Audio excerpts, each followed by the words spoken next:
Back to Good Morning Vail, and we are so lucky to have my next guest here in the studio with me this morning. Some beautiful handmade jewelry. Now, we have Gina and we also have Annie. Now, Gina, you work over at Squash Blossom, which has been in the Valley since 1973. That is quite a history. Yep, we're located in Vail Village, and we have over 50 designers from all over the world. Including Annie Fensterstock, who is here from New York. And Annie, we were just kind of catching up a little bit about, how does one start making beautiful pieces like what you create? And, your technique is so very different. I was doing a little research, but can you just tell us a bit about how you kind of got started in jewelry? Absolutely. Well, there are a lot of different paths to, get to jewelry making. I studied art in the University of Michigan. I took a jewelry class. I started making leather necklaces with little beads on them, and I took a class so I could learn how to make a proper clasp for my necklaces. I saw that Michigan had a jewelry class, so I enrolled, and I loved it. I fell in love with it. I never looked back. And oh my gosh! And now here we are. And here we are. Okay, yeah. But then you definitely took that clasp and just ran with it, because your technique, you're using kind of like ancient goldsmithing technique. Yeah. What? While I was in college, I actually spent the summers in New York studying ancient goldsmithing.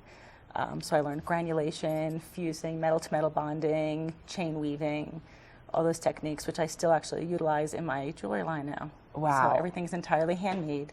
I don't cast the jewelry. I don't use any molds. Each piece is individually fabricated. Do you hear? Each piece is individually fabricated, and even the chain links that we see that you're also wearing right now. So even each individual chain you create. Yeah, I alloy the gold. I actually make the wire for all these chains, and then I make all the links, and then solder them together. Oh my gosh! Yeah, it's like knitting. It's fun. Oh, just like knitting with metal. That's amazing. Okay, so you brought a beautiful selection here with you this morning, and as far as how you wear the jewelry, what do you recommend? I just layer it all. I wear a mix of big statement pieces with some smaller, delicate pieces. I have some delicate necklaces, and I'll always wear a bigger, bold piece. I love to layer the pieces. I mix gold colors. I mix black and silver with yellow gold or pink gold. Really, whatever is lying around, if you put it all on, it always looks good.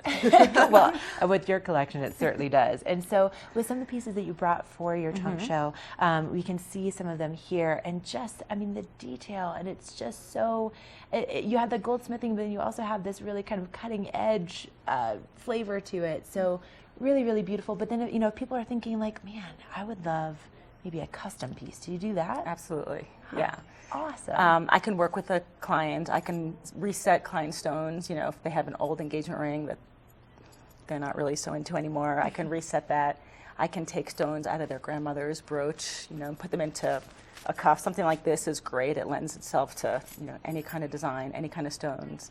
So I do that all the time. I love working with customers' stones. Oh, so fun. Now, how long are you here in town for? I'm here at the store for 3 days, so today through Sunday. Nice. And then one extra ski day. And one extra ski. Of course, you have to have a ski day. Yeah. And so, Squash Blossom, where exactly are you guys located? So we're in Vail Village across from the Children's Fountain. And we're open 10 to 9 every day except Sunday, and we're open till 7.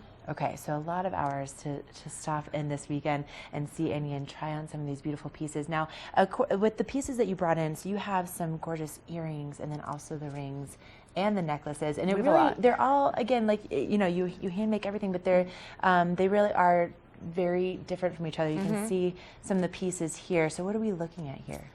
Right there, let's see, we have a lot of earrings.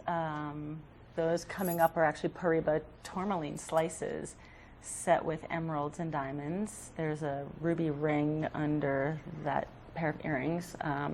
Those are some bolder opals and emerald earrings. So below an emerald necklace. Vivid colors that you're using. Yeah, but then there's also some delicate pieces. There's the rings that are kind of going through, or open rings. Those are really more delicate, which could be paired with some of the more statement rings next to them. Those are sort of wide diamond bands. But we do have a wide range of price points, a wide range of styles from, sort of sweet and delicate to chunky and bold. Great. So there's kind of something for every taste. Well, I think you're going to need to come in and try it on yourself and see what fits best. So again, at Squash Blossom over the next few days, come on in, see Amy, and try on these beautiful pieces and see which one is the perfect one for you. Ladies, thank you so much. It's Thank a pleasure to you. meet you and just to admire all the beauty in the studio right now. So nice all to be right, we're going to take a break and we'll be right back with more Good Morning Vail.